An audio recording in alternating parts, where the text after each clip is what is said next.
Who right now wants to see them play again? Right now. Who would change the overtime rule? All of you? And wait, there's more. The greatest weekend professional football in America ever. Hold on to your butts. Let's go. Wait, am I clear here? All of you are raising your hand to change the overtime rule to allow for both teams to get the ball. Is that true? Like, can I put both hands and both feet up? Well, let's start there then. I was going to start with the greatest game conversation, but you guys flipped a coin. We're going to do overtime. I mean, just an incredible gut punch here because Kansas City proposed the rule change after they lost that way in the title game 3 years ago to Tom Brady. It never made it to vote. And another gut punch. Josh Allen was 9-0 going out for coin tosses this season. He was 0-2 in this game. So, on one side is the idea that a coin figures so prominently in the overtime rules here, in a game of chance, really. But the other side is, hey, defense is part of the game. Go play defense, Buffalo. That's what some people say. They had their chance in regulation and blew it with 13 seconds left. Some people play. Are we giving out participation trophies to everybody? Some people say that as well. Pablo Torre, around the horn to you. Did you find yourself thinking this amazing, glorious football game ended in a fair way? I think it was a fair end, Tony, for all the reasons that you alluded to, right? We all know the rules going in. There are plenty of opportunities for the Bills to win, but fairness is not satisfaction, and I was deeply unsatisfied, as I think everybody who wanted more of what we got in the actual game itself, right? The exchange, the back and forth. You're telling me that a league that loves money as much as the NFL is letting a piece of literal currency, a coin, prevent it from expanding its business in the postseason? I don't care about the regular season. In the playoffs, though, the offense of the other team should have a chance to rebut the argument of the opposing team, because right now, Tony, it's 10-1. That's the record for teams that win the coin toss, 10-1. This thing matters a whole lot. In the new overtime rules in the playoffs. Yes. The team that wins the coin toss is 10-1 in overtime. Kevin Blackiston, I'll bring you in here. You raised your hand. You believe the overtime rules should change as well? Sure, I believed it the last time it happened with the Vikings and the Saints. I believe it when it happened with the Chiefs a couple seasons ago. I believe that each team should get an opportunity to score a touchdown. After that, all bets are off the table. And you know what? In this game in particular, because that's what we wanted to see. I mean, the first 3 quarters of this game were great, but it were kind of sluggish, and they were punching each other, and then all of a sudden we have this explosion in just a few minutes in the fourth quarter, and I literally could not get enough of it. I was glued to the screen like I'm sure everybody was. And well, let me just oppose you here, Kevin Blackistone. Play defense. If you're Buffalo, play defense. They did play defense. Both teams played defense against quarterbacks who were absolutely on fire. Those are 2 of the best quarterbacks in the league. And let's not forget, the Buffalo Bills did have the best defense in the NFL this year. They were just getting shredded by guys. Well, that didn't really make your case for you. Sarah Spain, I'll bring you in here. The coin toss, the overtime rule, the way this game ended. Was it fair? Was it satisfying? It was, of course, fair because those are the rules. It was, of course, deeply unsatisfying. And for those who argue defense, yeah, you could say that after the fact, and you could say it's a part of the game. It's a part of the game. If NFL games were decided by a coin flip at the beginning, and then you said, all right, you get 4 quarters of Chiefs offense and Bills defense, and if the Chiefs don't hit this number of points, the Bills win, then that would be a satisfying ending. That's not how football works. You get the opportunity to both play offense and defense, and the way they currently have the overtime, you don't get both of those. So it's not satisfying. We all saw what was happening in this game. Whichever offense and whichever quarterback had the ball was going to find a way to get their team to score. So a coin flip shouldn't decide which of those extremely effective folks, who, by the way, combined for 844 yards of offense and no interceptions. Yeah, we're going to get to that in a second. Should be the one that wins because of that. If I could just insert some science into this.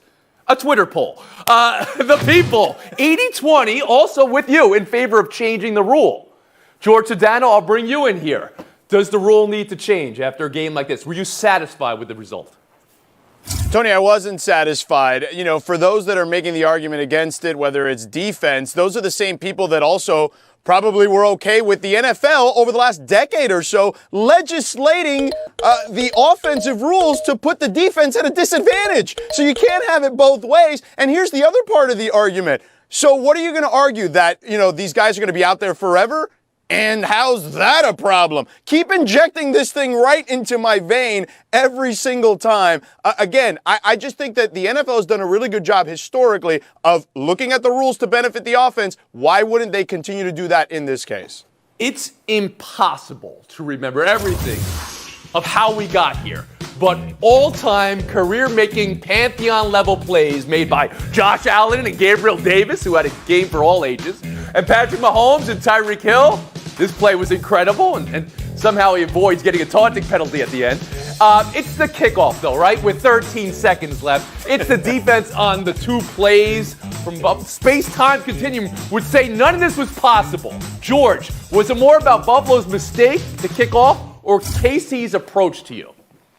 Oh, I hate this question because it makes it feel like I'm taking away from Kansas City's greatness, which, by the way, is incredible because Patrick Mahomes, in his playoff career, 42 touchdowns, only 28 punts for Kansas City. But I did a lot of investigative reporting here, Tony. I called a bunch of players who played in the NFL, and I Googled. And you know what they all came up with? You should have squib kicked because the math tells you so. If you squib kick, the average squib kick takes 5 to 6 seconds off the clock. All of a sudden now you're not looking at 13 seconds, perhaps better field position, but not by much. You can squib kick it to the second line of the kicking team, and then all of a sudden you have way less time. The math is in your favor if you squib Sarah kick. Spain. I think it's very easy to argue either side of that, George. I think you can argue after you see the results that a squib kick would have been better because it would have offered less time. I think you could also argue if they squib kicked it and had much better field position, then Mahomes, with the amount of timeouts that they had, could have easily worked his way down the field and perhaps gotten a touchdown instead of been limited Easily to a worked field his goal. way. Well, we saw how easily he went 75 yards or whatever. And at any moment in that game, we saw how easy it was to go the length of the field and score in less time than we ever thought imaginable. So, yeah, but he could have had a touchdown instead of been limited to a 49-yard field goal if the field position had changed, and then we wouldn't have had overtime at all. So, to me, I think it's playing the result. Either one of those could have given you an option to win or to lose. Evan Blackstone. Well, Romo Stradamus did not wait until after the play. I think he suggested then and there that they should not kick. They should not kick it into the end zone, that they should force a return to take time off the clock. And I think Jim Nantz agreed, and I wholeheartedly agreed. And certainly when you see the results, you've got to agree. I think that was a smart thing to do. You can't give these guys any time anymore. You can't. We've seen this too often, and we've seen it from Mahomes. We've seen it from Tom Brady. We've seen it Josh from Allen Aaron last night. Rodgers. Yeah. We've seen it Both exactly. times. Too much time. Too much All time. the Too much time. Yeah, so you can't. And then do in that. overtime, So there wasn't enough time. Pablo Torre, how about you? Look, it's funny to make this criticism because my pupils were dilated. I was on the floor watching this game through my fingers. I had no sense of the also you were watching the context game, of yeah. the moment, right? But I was watching this game, and in retrospect, Sarah has a really good point in terms of what the Chiefs might have done, even if you did squib kick, right? Who do you put back there? I don't know, maybe Tyreek Hill. And then what happens, right? Chaos in a different sense. To me, this was about just how absurd Patrick Mahomes and that Chiefs offense was. You can retroactively criticize the Bills. I just don't think there's any guarantee they would have gotten a win just based on a squib. Recency bias. This is one of my favorite phrases because you always get that one. You never get nostalgia bias, which also exists in the same measure. But legit question. Andy Reid told Mahomes after the game, when it's grim, be the Grim Reaper. Actually, before the last drive of the game. And he said it then after the game. That's all-time bars from Andy Reid. Yes. But Sarah, was this the most thrilling NFL game you've ever seen, or is that the dreaded recency bias? Ooh, no. I mean, it might be recency bias, and nostalgia would lead you to your own teams in whatever game was most thrilling for you personally. But as someone who didn't have a favorite in this game, who just was watching, I wanted to throw up on behalf of both sides, right? And then I wanted to smoke a cigarette post-coital. It was like all the emotions at once without having a team. But that's my point is normally that only happens when your team is in it, and I didn't have one. Okay. It was insane. You're allowed. Yeah. Imprison me in this moment. Okay, go ahead. George Sedano, how about you? Tony, there's one stat that proves it is the greatest thing, okay, that we've seen in the playoffs. the first time in NFL history that we've had cuatro go-ahead scores in 2 minutes, in the final 2 minutes of the fourth quarter or overtime. That's all you need to know. Pablo, will you think of it more as a Josh Allen game, a Patrick Mahomes game, or just fireworks in general? It's the Josh Allen game because he proved that he can hang in the way that Patrick Mahomes uniquely can hang. But the prison you refer to, Tony, I think of Buffalo Bills fans, man. Prisoner of the moment, sure, for the rest of us. Actual psychological prison for them. I feel so bad. They don't think it was the greatest game. They think it was the worst tragic game. losses, excruciating losses, I should say, in the history of the game. But what do you say to them, Bills fans, right now, Kevin Blackistone, and what do you say to Josh Allen during this offseason? Well, I'd say they've got a future in front of them. They've got a really good team, a fantastic quarterback, and this isn't like the Bills team that lost 4 Super Bowls in a row in the early 90s, and I'm probably the only panelist here who was actually at one of those games. So they've got a future to look forward to, and they did play one of the most exciting games. But I must say that as the most mature panelist here today, that I can remember way back when Tom Brady almost brought his Buccaneers team back in the last moments against the Rams team. Man, that was a hell of a game. I know what you said, and the last 2 plays from that LA Tampa game Blackistone was just talking about. Cooper Kupp had a top 3 season all time for wide receivers. This is how he got the ball. And the 2 most important plays of the game, I mean, you can't have that defense. Stafford's pass, perfect. And some very quick spotting from what looked like the back judge in front of the play, not the umpire from behind the play. Good to see they fixed that. George, now that this game has been able to settle a bit, 24 hours since, you find yourself thinking the Bucs blew it with all their personal fouls, busted coverage, or are you crediting the Rams for surviving? Tony, I'm crediting the Rams. They're the first team since the 1975 Steelers to win a playoff game with 4 turnovers or more in a game. By the way, Brady was 49-0 heading into this one if his opponent had 4 turnovers or more in a game. He's now 49-1. And Matt Stafford, as you mentioned, 10 of 15 against the blitz, including that last one. So you're crediting them for having 4 turnovers. Very odd strategy there, Mr. Sedano. Sarah Spain, how about you?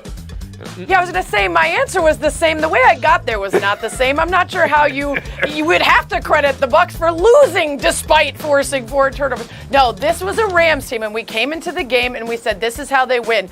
Pressure on Brady without blitzing. This is a team that if Matt Stafford doesn't throw the ball away, they are better equipped right now. They are peaking at a better time than a Bucs team is suffering injuries, and they managed to close it out in a way that they could have 28-3'd it, and instead they stayed strong. They 27-3'd it, but I'm not getting enough Matthew Stafford talk right now. Kevin Blackistone, give it to me. Hey, look, this was all about the Rams. They were literally snatching victory from the jaws of defeat in going against Tom Brady here. That's what they did. I mean, they had the turnovers. They made this a close game, unnecessary, and everyone in America all of a sudden thought Tom Brady somehow is going to pull this out. But Matthew Stafford was able to put together that last drive. They went down the middle to an unbelievably open Cooper Kupp. Don't know how that happened. Don't know how that happened. But again, I mean, you said Stafford's name once, but I need more Matthew Stafford here. Pablo Torre, go. All right, look, I will give you all the Matthew Stafford, Tony, because Matthew Stafford was hired to do this job. They paid and mortgaged their entire future for that drive. And I want to be fair also to the Bucs here, right? It's no small thing to come down back from 27-3. Matthew Stafford almost helped choke the game away. But that last drive, Tony, to Cooper Kupp, that's the whole reason he exists in LA, and he pulled it off. The result justifies the process. Incredible fumbles from Akers and from Kupp, and the snap that got past Stafford, oh, that's not really Stafford's fault. Blackistone, you said they snatched victory from the jaws of defeat. It was the jaws of tie, right? And then it would be from the jaws of a coin toss is what they snatched it from. We'll move on. Any normal divisional weekend, this is the game you're talking about for hours and calling it all time. But this one, not this weekend. Here's Tom Brady, though. Let's talk about Brady. I haven't put a lot of thought into it, so we'll just take it day by day and see. Do any of you really think Tom Brady could retire after that game, Sarah? You keep asking us questions and looking for an answer, so let me see if I can figure out what you're looking for at this one. It's not Stafford, it's about Brady. And I do think that there is a possibility, because his legend is already so written, that he could decide, if we don't have enough to bring all the players back for next year to be another Super Bowl shot, I don't want to go through this all over again. I'm this close to having one last year. I'll get out. I don't think that's going to happen, though. I think he knows, based on his own records that he broke this season and how effective he still was, that he is far from the reason his team didn't win, and he's not going to be ready to leave until he's at least a little bit closer to less effective. There was nothing this season that suggested to me, or I think anyone else, that Tom Brady was at the end of his line here. There was nothing in this game, in fact, that suggested that. Sure, he got bloodied and he got mad and he got his first personal foul in his career. So what? He was ticked off, and he should have been. Tom Brady will be back, and he'll be back in the playoffs.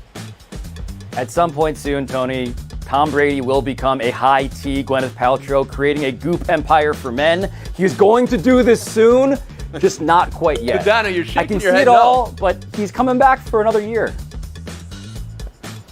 Tony, he's got all the records, and when you're starting to talk about it in the way he did, where he was basically non-committal, I already think you have kind of at least an idea that you're at least potentially thinking that you're not going to be back.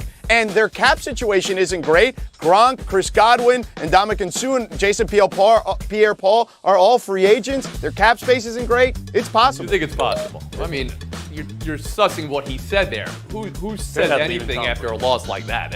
Everyone wants to take it day by day, just move on. It was a tough loss. How San Francisco went into Green Bay and beat the Packers? That's buy or sell 3. Any normal divisional weekend, this is the game you're talking about for hours and hours. I love this Deebo Samuel play. Won the game for San Francisco. KB, now that this one's been able to settle for about 44 hours, you find yourself thinking Packers blew it with their blah offense, or are you crediting the Niners for surviving? Well, I'm going to credit the Niners for surviving. I'm going to credit them for playing defense, for only allowing 10 points from an Aaron Rodgers team, for beating Aaron Rodgers with just 13 points, the lowest total he's ever lost by in a situation like this. I mean, look, they bottled those guys up and they took advantage of some injuries that happened that game. Aaron Rodgers lost his left tackle, then they lost Dillon, and then the temperature and the snow change. I know you love snow, Tony. And look, the 49ers won in Packers weather. I give them credit for that.